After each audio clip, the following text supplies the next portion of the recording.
Okay, greetings everyone. Welcome to Gerard Black in the Philippines with the truth. I'm going to welcome you to my channel, all my subscribers, all my peaches, lovers, commenters, haters, scallywags. Each and every one of you, I'm going to welcome you to my channel. Um, you know, I have to tell you that this father experience is absolutely amazing. You know, you know, having a child and being with it when it wakes up, you know, or when it wakes up, to be there for her when when she's, you know, laying between me and I. She's like going back and forth, you know, like who, you know, and all the little special moments, you know, that are taking place in her development, you know, for not even being able to open up my hand and not being able to hold my fingers and all that stuff, you know, and reach for things, and you know, it's really, really, really, really an indescribable feeling of raising a child at my age, because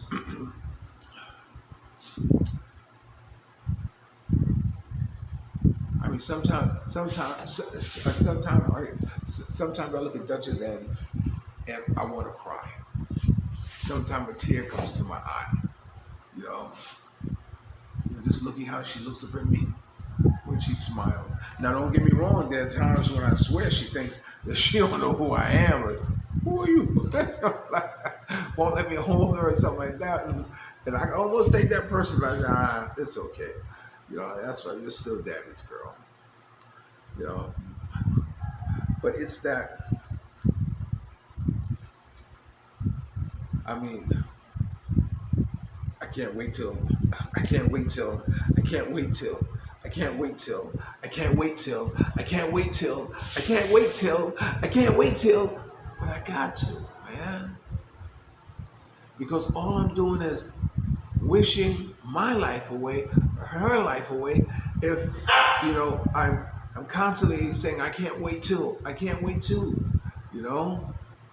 I'm looking at all those small moments that we're sharing and we're having together, you know. So, and that's something that I'm glad I'm grasping, because I really enjoy every moment I spend with her. You know, trying to read to her. I don't know if you saw that. You already got her in my lap trying to drive, feeding her now. You know, and it's just an undescribable. And I really, for the life of me, can't understand why men who have babies don't want to experience what I'm experiencing. You know, who can have no connection with the child they bring into this world.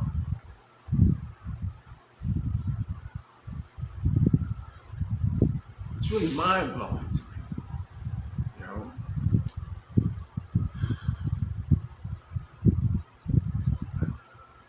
and you know, I know I have two other daughters, and I know when I was, see, that's one thing about being at my age, that I don't have all the drama that I was having before, or all the hustle and bustle, or the finagling, or all the flim flam, or all the hustling. See, I didn't have, you know, I don't have to worry about those things. And I can fulfill, you know, my wife's needs here in the Philippines, whatever it is she wants. Whatever it is she wants. But you know what the beautiful and amazing thing is, girls? In America, in Australia, in England, France, you know, in Nigeria, wherever you go in the world, she doesn't want much. You hear that? And that's what makes life even more, fulfilling. Is that I don't have someone who feels that they're being deprived of something, or needs something, and or wants something and can't have it. And I mean, just a simple thing. Okay, well, how much money you need? To fulfill whatever project that you're working on. And I get no answer. I get no reply because the mere fact of having to think about how much money you will need is a strange animal here in the Philippines. You know, they don't live in a culture where it's that their spouses or their husbands say, "Okay, honey, how much money you need to do this?" Or you don't have any money, how much money you want? Or honey, okay, you're gonna do this, how much money you need? See, you don't, they don't, you don't have that. They don't have that here. So the idea of having to trying to put together a budget of how much money you need is foreign. I guess that's what I'm trying to say. It's foreign. You know, I mean, hey, you know what? I always had a philosophy that whenever I was, I was going for a job, or I was putting in a bid for, for an event or something like this, you know, I wouldn't lowball myself. I mean, bid low. I would bid high. And then I know I may not get it. Let me give you a prime example. Prime example. I used to be the driver for pharmacists who control the whole west side of Manhattan as far as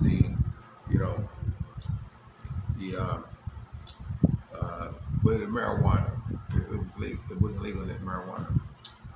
And she was a lesbian. She was one of the first lesbians, during this time, to really come out. She was really a butch, type of woman.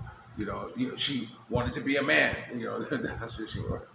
She was Irish. She had one of them Irish, one of them driving caps to the side and wearing a vest and like this. I mean, she was a badass. She was bad, a ruthless businesswoman.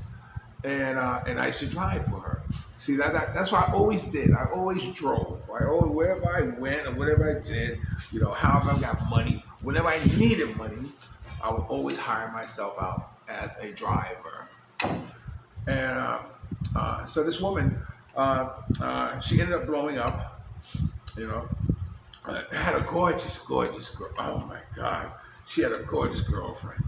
And they used to fight all the time. But she was a knockout. It wasn't too long after she'd been with her, she started getting fat. Everybody noticed how fat she was getting, So, but she was a knockout at one time. So anyway, she ended up buying this bar, and it was called the Half Breed. For those of you who want to look it up, if it's still around, if you want to know who I'm talking about, Anyway, it was my first advertisement in a magazine, The Half Breed. And at this time, there was a couple called the Fat People. Now, the Fat People were old Jewish couple, and what they would do is that they would go to a bar owner and tell the bar owner, "Look, we want to buy your bar." And you say no. They make them an offer you can't refuse, and they would have them sign the bar over to them. The only difference is that they would be responsible for the liquor sales. That was their only obligation. To be responsible for for the liquor. Everything else was uh, uh, their responsibility. What they wanted to do with it, how they ever want to run a restaurant. But that was the thing that they did. They wanted control over the liquor license. So this way, they would load the bar up on stacks and stacks and stacks of alcohol, and then distribute it out to other locations where they would sell it and they would make money on it. But the primary bill of the alcohol was the obligation of the previous owner, but that's how he signed in the contract. So they came to Maureen,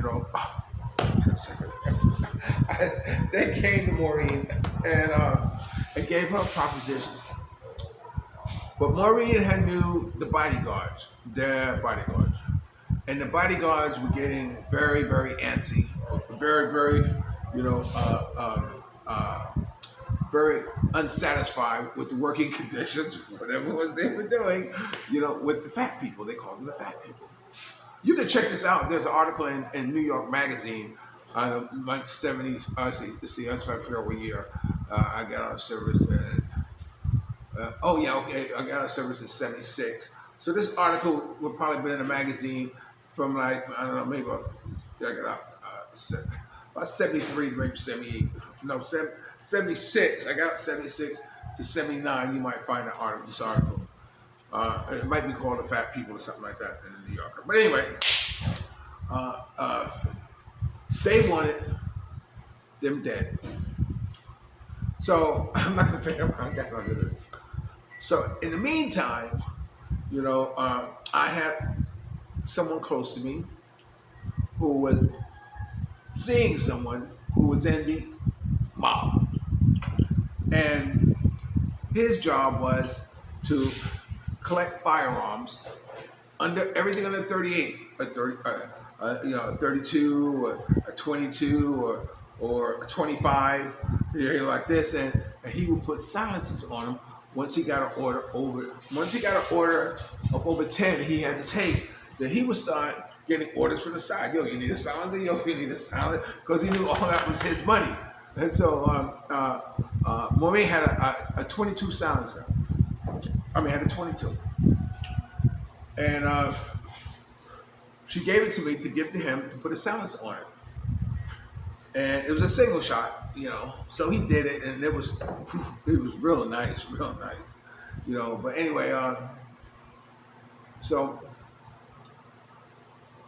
they came to her to see if she could find a contractor that would take out the fat people.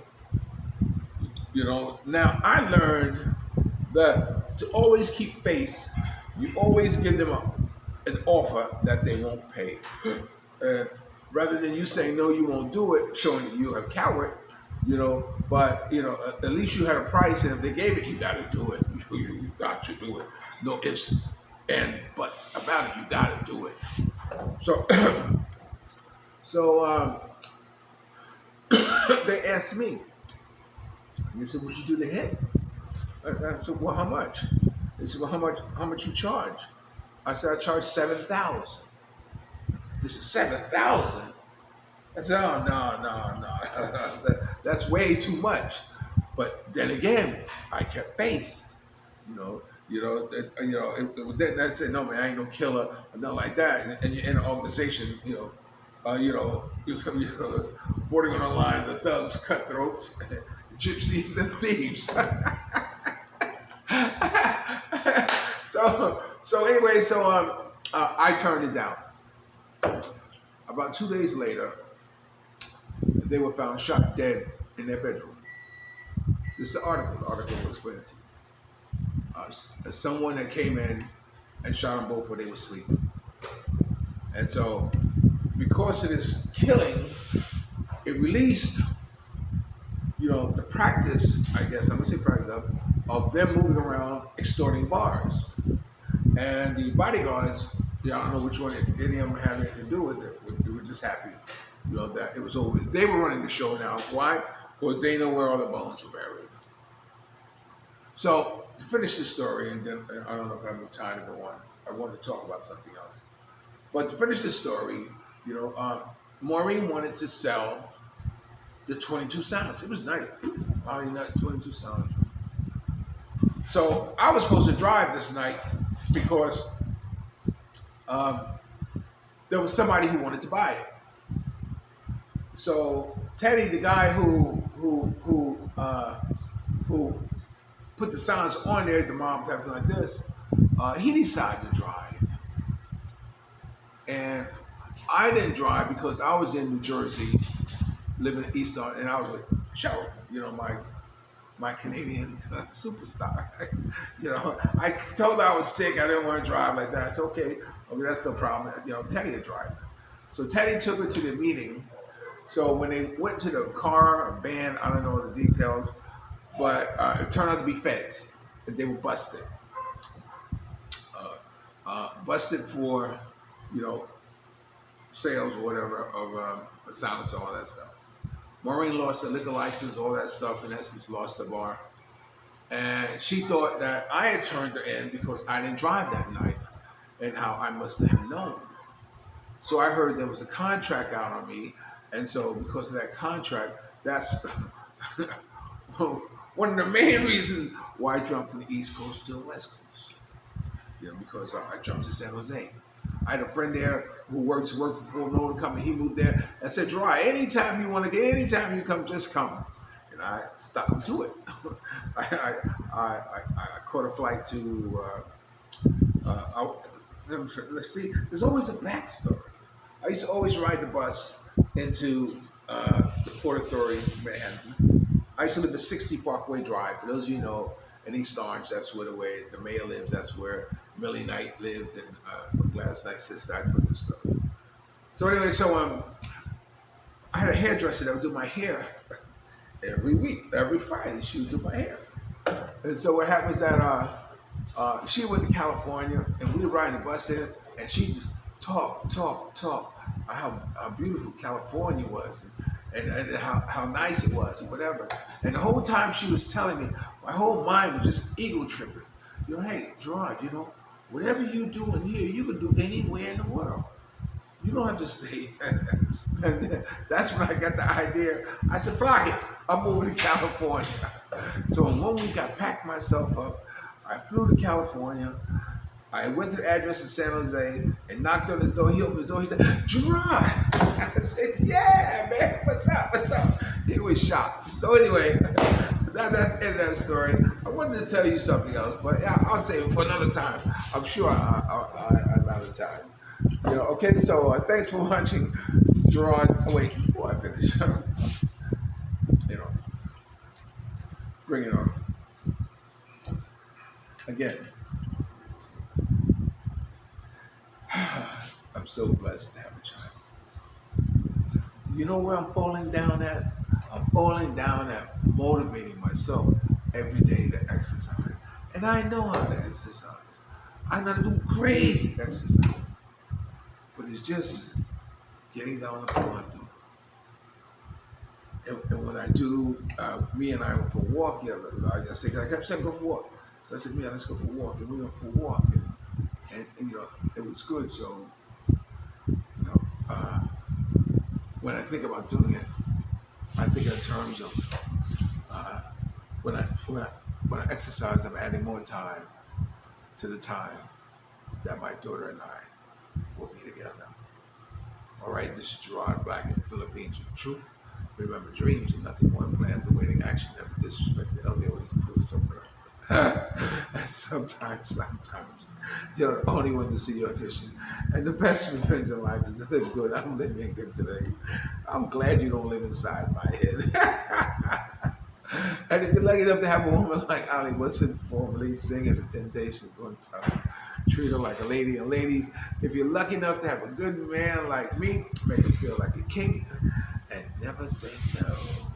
Oh, and the picture that's on the opening, which is right here again, these are two of my foreign friends who one with every, twice a week. The tall one, he owns Billy on the Beach in Bacona. It's the one who, it's funny, someone has a Trump hat And you say, look, let me take a picture of you in the hat. No, I don't want to take a picture. Why do you want to take a picture? You're wearing his hat. You don't support him enough to wear that. You're willing to wear his hat. You know, but anyway, Billy's on the Beach is in Barcona. It's a nice, beautiful, beautiful restaurant, bar, you know, a sports bar. So I know if you're an Australian, you know Billy's on the Beach because they play a lot of international sports and there. Okay. And Mark is one of the guys. He's a pretty cool dude, man. He's like straight out of Woodstock, man. Straight out of Woodstock. Very cool, low key, right to the point. I love that guy. All right, so I'll talk to you later. Peace.